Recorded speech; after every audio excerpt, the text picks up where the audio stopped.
Con Mbappé, toca un fichaje galáctico este. Mira, yo voy con la mascarilla, digo que bueno, no me reconoce nadie. Y yo digo, Presi, ficha Mbappé. Digo, me cago en la madre.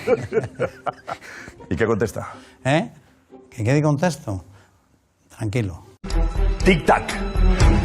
Tic-tac. Tic-tac. Tic-tac.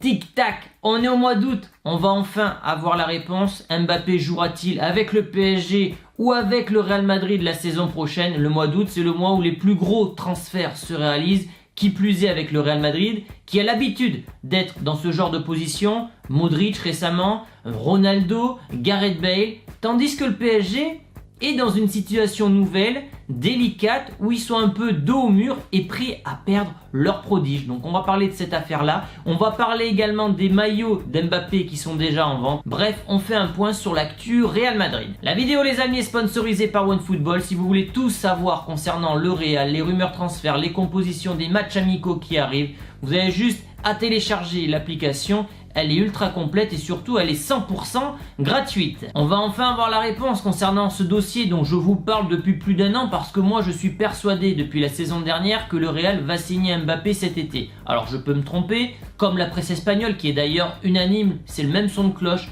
Mbappé va signer. Ils avaient annoncé le départ de Zidane, notamment les Chiringuitos que vous avez vu en introduction. Ils avaient annoncé le départ de Ramos. Ils sont à chaque fois au courant de ce qui va se passer parce qu'ils ont des liens avec le Real Madrid, etc. Et là, ils annoncent qu'Mbappé, depuis quelque temps, va signer au Real dans les 2 dernières semaines d'août. C'est ce qu'avait dit évidemment Mohamed Eni qui a passé ses vacances avec un certain Karim Benzema, qui lui-même a passé ses vacances un peu plus tôt avec Kylian Mbappé. Je vous laisse faire le lien. Le Real qui a l'habitude, comme je disais en introduction, d'être dans cette position où le joueur va devoir partir en confrontation avec son club. Donc ici Mbappé qui part en clash un peu avec le PSG, ça a été le cas avec Modric, ça a été le cas avec Cristiano Ronaldo, ça a été le cas avec Gareth Bale, et généralement le Real met un gros coup de pression à 10 jours de la fin du mercato pour mettre le club vendeur ou pas dos au mur. Là en l'occurrence ça sera une offre aux alentours de 150 millions d'euros et le PSG devra quand même réfléchir à 2 fois. Est-ce qu'on prend le gros billet maintenant ou est-ce qu'on va tenter un forcing? Parce que oui, le PSG peut quand même s'en sortir dans cette histoire, je vais vous expliquer. En fait, la méthode du PSG, je pense qu'elle n'est pas bonne, c'est de, on va dire, renverser la vox populi contre Mbappé pour l'obliger à prolonger d'une ou de plusieurs années avec le PSG en disant « Le PSG t'a payé très cher, t'as donné des salaires mirobolants, tu ne peux pas partir gratuitement de ce club-là. » Et donc le PSG serait prêt à refuser donc toutes les offres cet été du Real Madrid et ensuite de mener une campagne comme ça tout le long de l'année pour mettre la pression sur le français. Pour moi, c'est une très mauvaise idée, à plusieurs titres. La première, c'est que ça fait un peu office de prison dorée, c'est-à-dire tu viens au PSG, mais le jour où tu veux partir, bah tu n'es pas libre. Un peu comme si tu vas au Qatar, d'ailleurs, tu dois donner tes passeports et tout ça, et c'est compliqué de partir de là-bas. Deuxièmement, ça peut freiner le recrutement ultérieur d'autres stars qui voudront venir par la suite au Paris Saint-Germain, puisqu'il y aura la jurisprudence Kylian Mbappé. Et puis surtout, selon moi, tu te mets quand même à genoux auprès de ton joueur, tu l'as supplié, machin, maintenant tu le menaces pour qu'il prolonge, alors que dans un club comme le Real, des institutions comme le Bayern aussi font ça, Liverpool le fait également, le Barça dans une moindre mesure, la Juve également, mais je vais vous citer la citation d'un certain Santiago Bernabéu. Alors vous le connaissez parce que c'est le nom du stade du Real Madrid, mais anciennement ça a été le plus grand président de l'histoire du Real et Florentino applique la même méthode.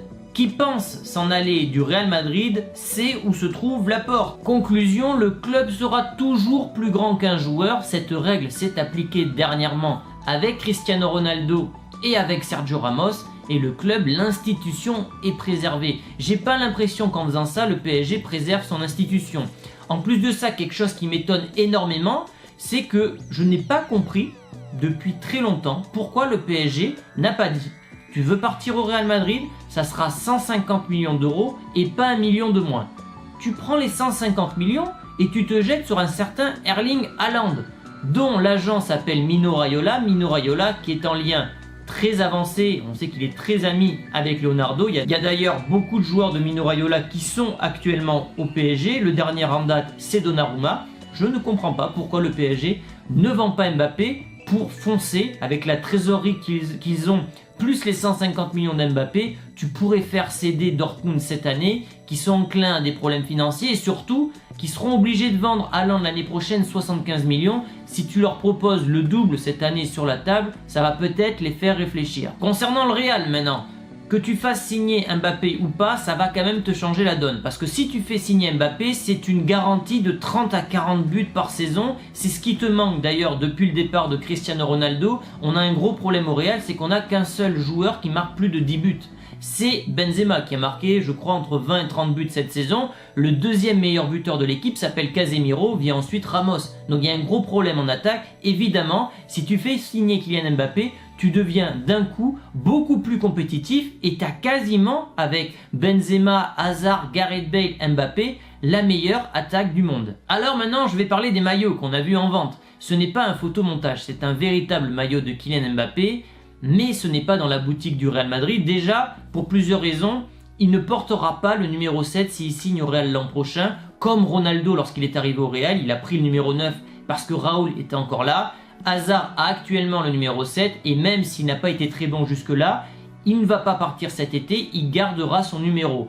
Gareth Bale a perdu son numéro 11, il va porter le numéro 14 si je ne dis pas de bêtises, donc tout porte à croire que si Mbappé vient au Real, il portera le numéro 11. Donc ce n'est pas un fake l'image, c'est un véritable maillot, c'est juste un fan qui a acheté le maillot, qui l'a fait floquer Mbappé avec le numéro 7 puisque c'est le numéro qu'il aura à terme avec le Real Madrid, qu'il a mis dans le rayon et qu'il a pris en photo. Voilà, vous savez toute la vérité. Et pour ceux qui m'ont envoyé des messages privés sur Instagram, d'ailleurs je vous mets le lien en description, Mbappé ne pourra jamais porter le numéro 29 avec le Real Madrid, tout simplement parce que la loi en Espagne exige que les numéros aillent du numéro 1 au numéro 25. On ne peut donc pas dépasser le numéro 25 en Espagne. Donc on a vu la position du PSG qui, via la Vox Populi, veut retourner l'opinion contre Mbappé. Pour moi, donc je l'ai dit, c'est une très mauvaise idée. On a vu la position du Real. Maintenant, la position du joueur, du principal concerné finalement. Donc Mbappé,